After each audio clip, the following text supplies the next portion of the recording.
चलिए बढ़ते आगे। बीजेपी नेता किरण माहेश्वरी पंचतत्व में विलीन हो गई। किरण माहेश्वरी को अंतिम विदाई देने लोकसभा अध्यक्ष ओम बिरला, नेता प्रतिपक्ष गुलाबचंद कटारिया, पूर्व मंत्री श्रीचंद कृपलानी, अनिता भदेल, उदयपुर महापौर जीएस टांक समेत कई गणमान्य लोग पहुंचे। उनके बेटे प्रशांत ने मुखाग्नि दी। पंचतत्व में विलीन हुई किरण माहेश्वरी, नम आंखों से दी गई अंतिम विदाई। अलविदा किरण।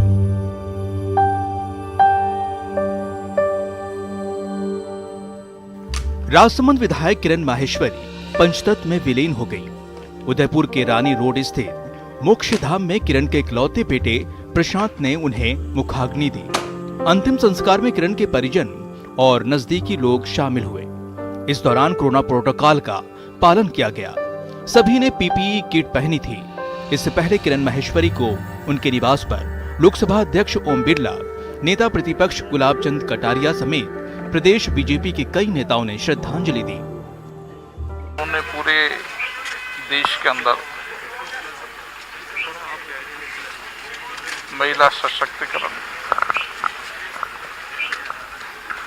और सामाजिक राजनीतिक जीवन में उनका बहुत बड़ा योगदान रहा। उनकी आकस्मिक मृत्यु व्यक्तिगत रूप से तो मुझे क्षति पहुंची, लेकिन समाज और देश को भी उनका अचानक चला जाना बहुत बड़ी क्षति है। रविवार देर रात गुरुग्राम के अस्पताल में कोरोना संक्रमित किरण माहेश्वरी का निधन हो गया था।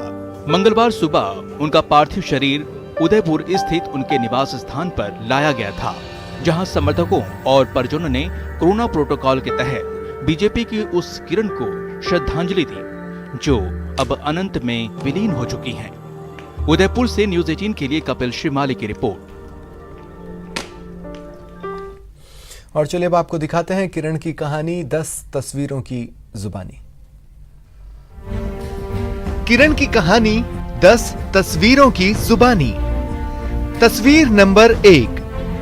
किरण माहेश्वरी का जन्म 29 अक्टूबर 1961 को मध्य प्रदेश के रतलाम में हुआ था।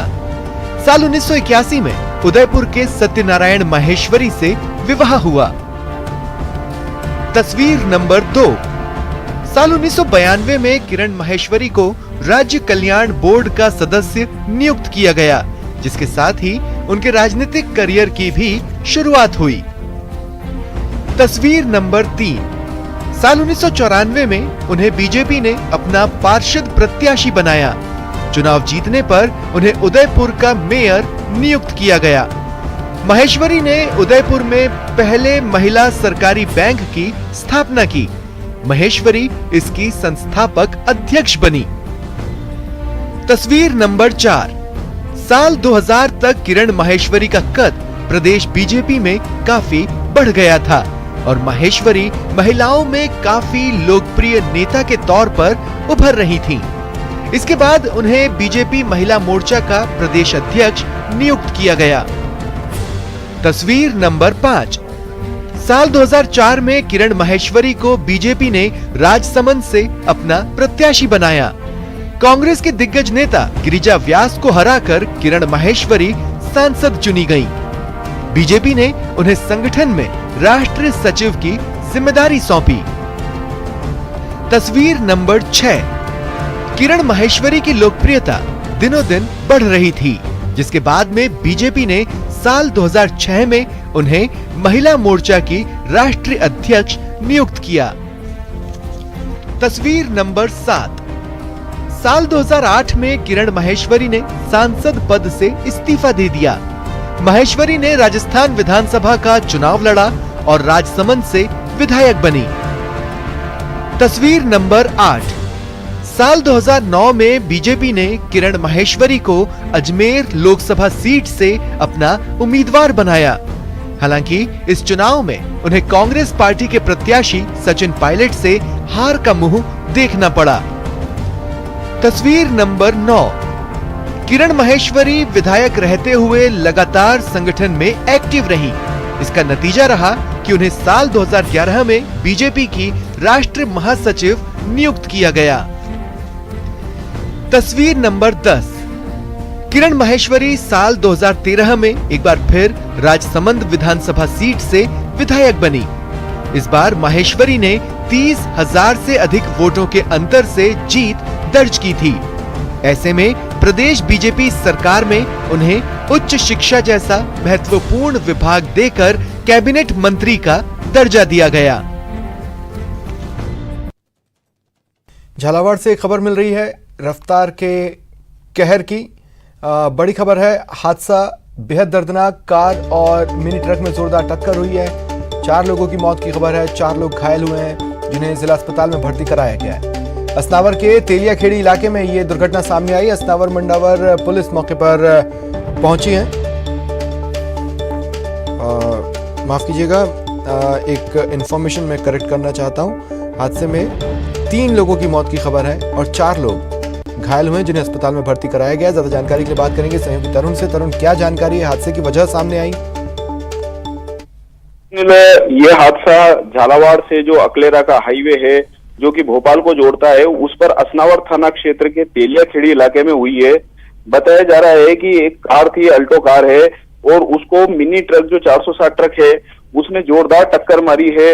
और बताया ये जा रहा है कि इस ट्रक की रफ्तार काफी तेज थी, जिसमें 3 लोगों की मौत हो गई है जिन्हें जिला अस्पताल में डॉक्टर ने मृत घोषित कर दिया है। वहीं जो 4 लोग हैं उनका उपचार अभी जारी है जिला अस्पताल में। स्वप्निल।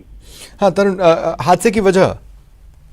जी, हादसे की वजह अभी प्रारंभिक तौर पर तेज रफ्तार ही बताई जा रही है, क्योंकि ये जहां ये घटना हुई है तेलियाखेड़ी जो असनावर थाना क्षेत्र का इलाका है, ये एक्सीडेंटल जोन में आता है और इस जगह पहले भी कई एक्सीडेंट हो चुके हैं।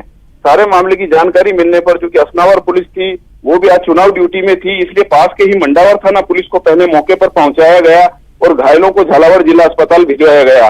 फिलहाल असनावर थाना पुलिस भी मौके पर पहुंच गई है और इस सारे मामले में जांच में जुटी हुई है। शुक्रिया तमाम जानकारी के लिए।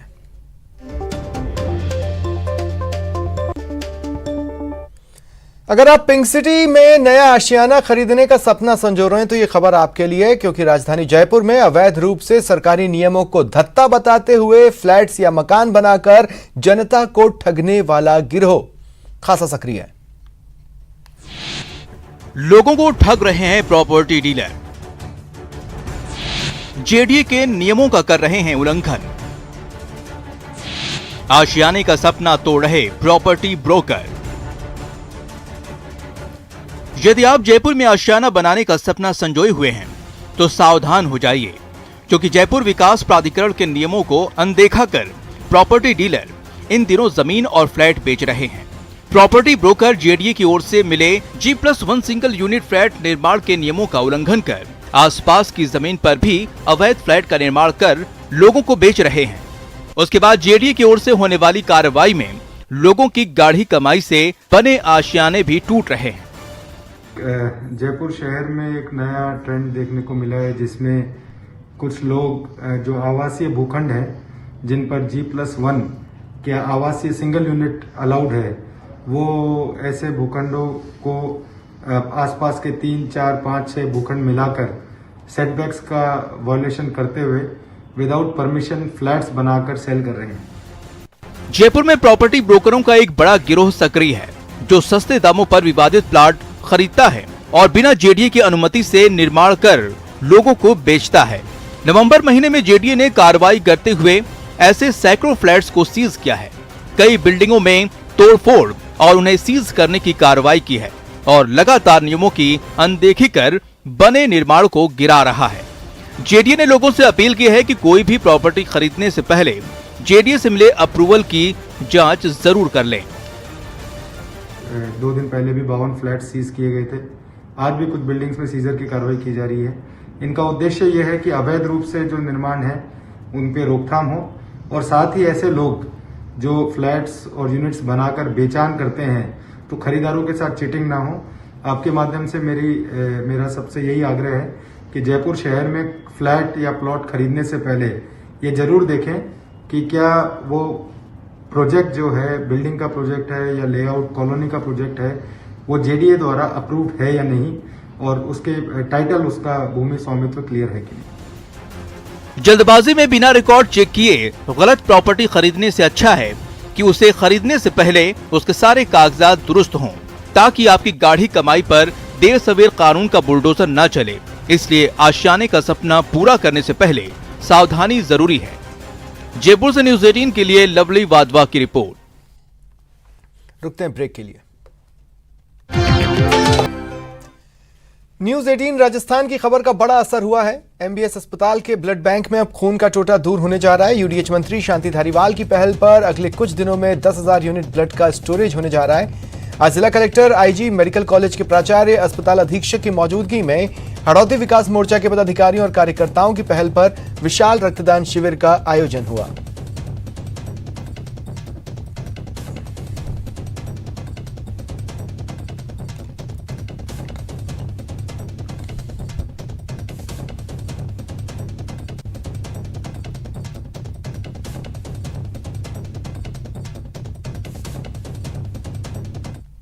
बैंक में रक्त की कमी हो गई थी।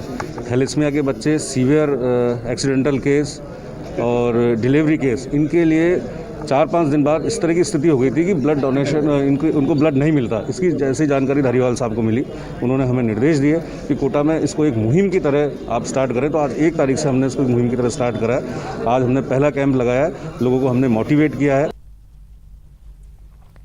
कोरोना काल में छात्रों के लिए राहत की खबर। गहलोत सरकार छात्रों को राहत देने पर गंभीरता से विचार कर रही है।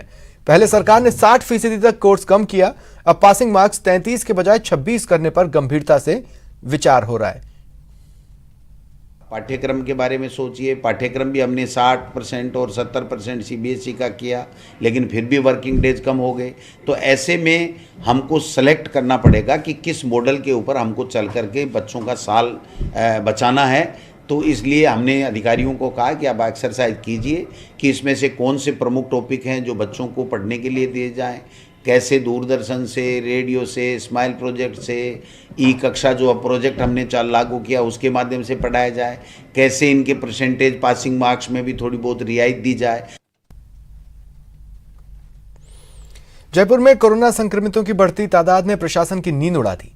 कई इलाकों को कंटेनमेंट जोन घोषित किया जा सकता है। जिला कलेक्टर अंतर सिंह नेहरा ने पुलिस और चिकित्सा विभाग के अधिकारियों के साथ लंबी बैठक की।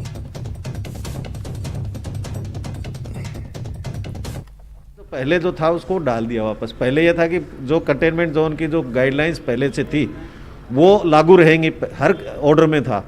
तो अपने उसी प्रकार से वही व्यवस्था, चूँकि इस दौरान चुनाव है, शादी और काफ़ी जो बढ़े, उसके कारण से ये जो अपने हर आदमी के घर के आगे पोस्टर चिपकाने वाले काम कुछ शिथिलन हो गया था, उसको एक्टिवेट कर। और बात कर लें मिशन मास्क की। श्रीगंगानगर जिला प्रशासन मिशन मास्क में जुटा है। बिना मास्क घूम रहे लोगों को मास्क वितरित किए जा रहे हैं, उनसे कोरोना गाइडलाइंस की पालना की समझाइश हो रही है। लेकिन हाल क्या है वो भी देखिए। श्रीगंगानगर में अधिकांश लोग बिना मास्क घूम रहे, अजीबोगरीब बहाने बनाकर प्रशासन की आंखों में धूल झोंकने की कोशिश कर रहे हैं।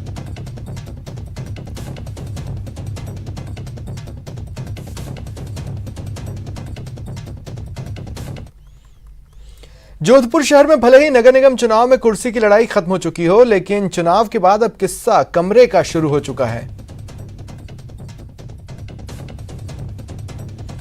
दरअसल चुनाव से पहले नगर निगम उत्तर, नगर निगम दक्षिण का भवन अलग अलग था, लेकिन चुनाव के बाद नगर निगम उत्तर का भवन नगर निगम दक्षिण में शिफ्ट करने को लेकर पार्टियां आमने सामने आ चुकी हैं।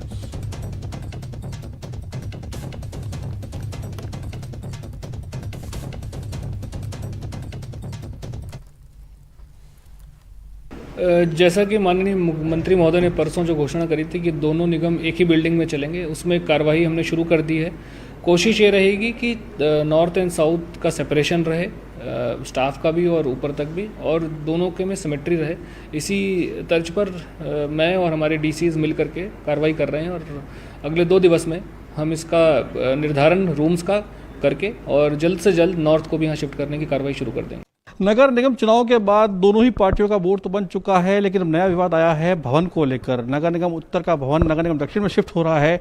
इसी बात को लेकर विवाद है कि आखिर एक ही बिल्डिंग में दो बोर्ड कैसे चलेंगे, कौन महापौर कहां बैठेगा, इस बात को लेकर पिछले 3 दिनों से घमासान है। बहरहाल ये सभा भवन है और इसको अब महापौर उत्तर का कार्यालय बनाने की कवायद चल रही है। यहाँ पे अधिकारी तमाम जुटे हुए हैं। जैसा कमिश्नर ने बताया है कि अभी 2 दिन में तय किया जाएगा कि कौन से कार्यालय में महापौर बैठेगा, कर्मचारी का अनुभाग कैसे होगा, किस तरह पूरा निगम का सिस्टम दोनों का चलेगा, ये तमाम प्रक्रिया 2 दिन में पूरी की जाएगी। लेकिन दोनों ही पार्टियों के जो पार्षद हैं, जो महापौर है, अब आरोप प्रत्यारोप लगा रहे हैं। भाजपा का बोर्ड साफ तौर पर आरोप लगा रहा है कि चूंकि प्रदेश में सरकार कांग्रेस की है और ऐसे में इस बिल्डिंग को उत्तर में शिफ्ट किया जा रहा है ताकि दोनों काम सही तरीके से न हो सके। जनता परेशान होगी, ऐसा साफ तौर पर कहना है। तो कहीं ना कहीं अब भवन को लेकर विवाद है और इस विवाद का सुलझाना कैसे होगा ये देखना होगा। सहयोगी शेर सिंह के साथ ललित सिंह, न्यूज़ 18 जोधपुर। फिलहाल इतना ही, नमस्कार।